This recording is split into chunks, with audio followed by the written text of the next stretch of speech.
Good morning, Joanna. How are you? I'm good, thank you, Joel. Yeah, good morning to you.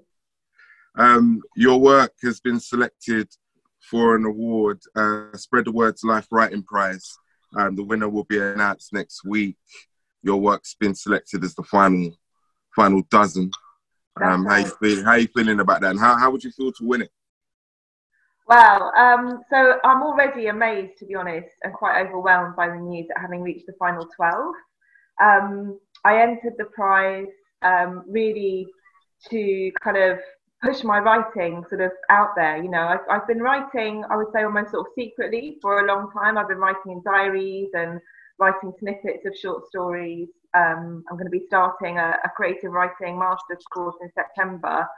So I really didn't expect this result at all. So yeah, I'm really excited to be in the final 12, and yeah, keen to see obviously what happens next week. But already I'm over the moon at the news.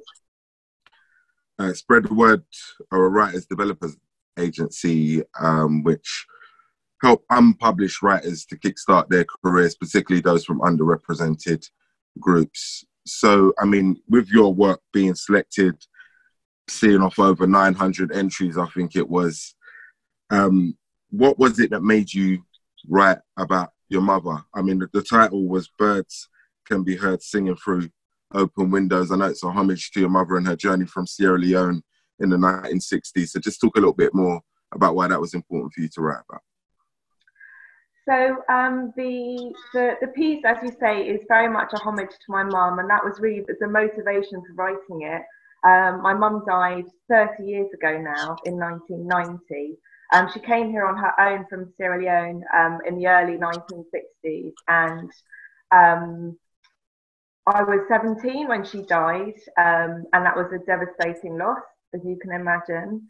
And I've again been writing about that in quite a private way over the years, and just really felt that I wanted to memorialise her in some way, realised that I wanted to really sort of pay homage to her in a more kind of public way.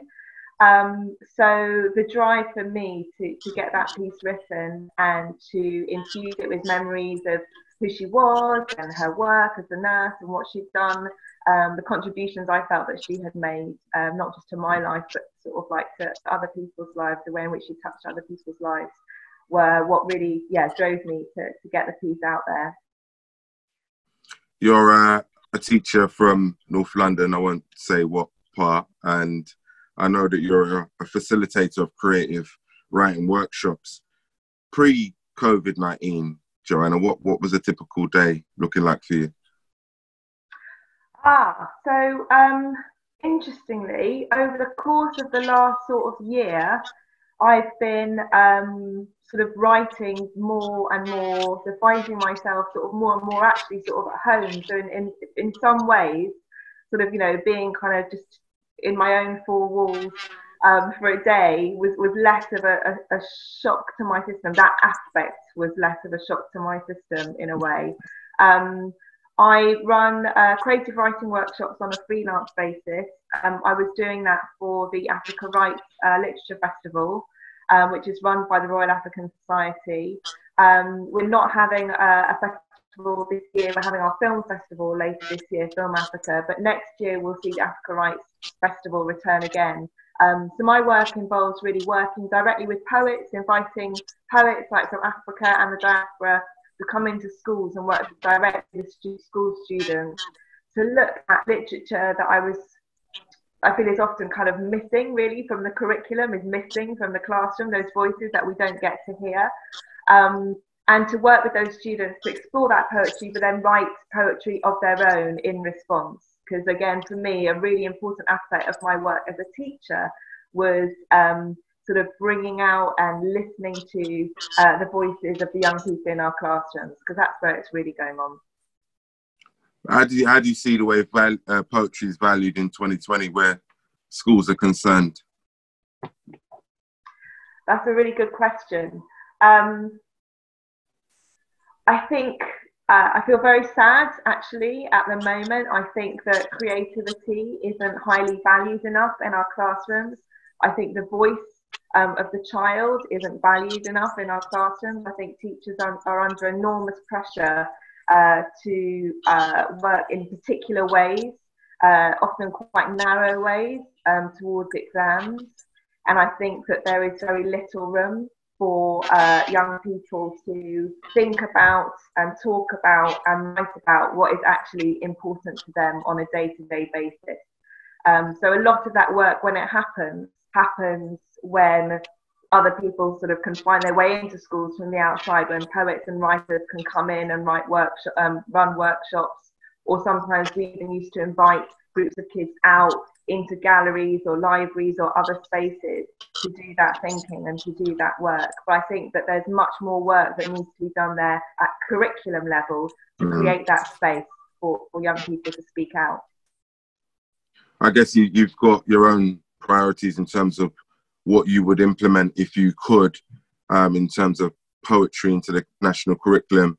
But if there was one area of focus that you think should be at the top of the agenda and something that everybody should be looking to maybe get involved with, where schools are concerned, what would that be? What one area would you like to see effective change in where poetry in the national curriculum is concerned? So I think there's a kind of crossover. So for me, there's a real gap in terms of history and looking at Black British history in particular. That's something that I feel really passionately about. I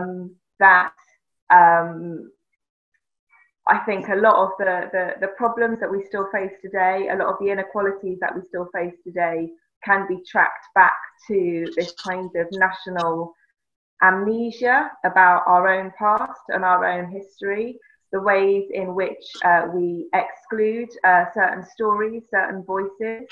And certainly, even with the poetry workshops that we were running, this was a common theme that would often come up. And I think young people are aware of that. They're often aware that their history curriculum isn't talking to them. It isn't talking about them and their own history and their own past. And that's where I think a lot of work needs to be happening. There is work going on there. There are different groups out there that, there have been for decades. There have been like kind of movements, parents' movements. There's a group at the moment called the Black Curriculum, who I know are doing really good work in that area.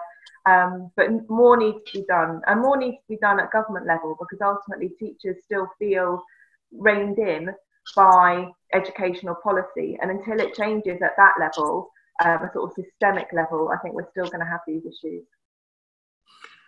Well, listen, good luck with next week. I hope you win. May the best person win.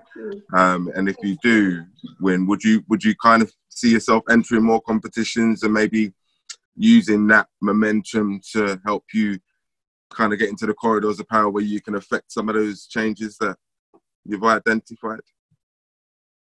Yeah, absolutely. I think so. It's really important. I would like to definitely sort of say, that any sort of other budding writers out there, or people who just feel they have stories to tell, do really consider these competitions, actually. Because like I say, I don't have an agent. I'm not published.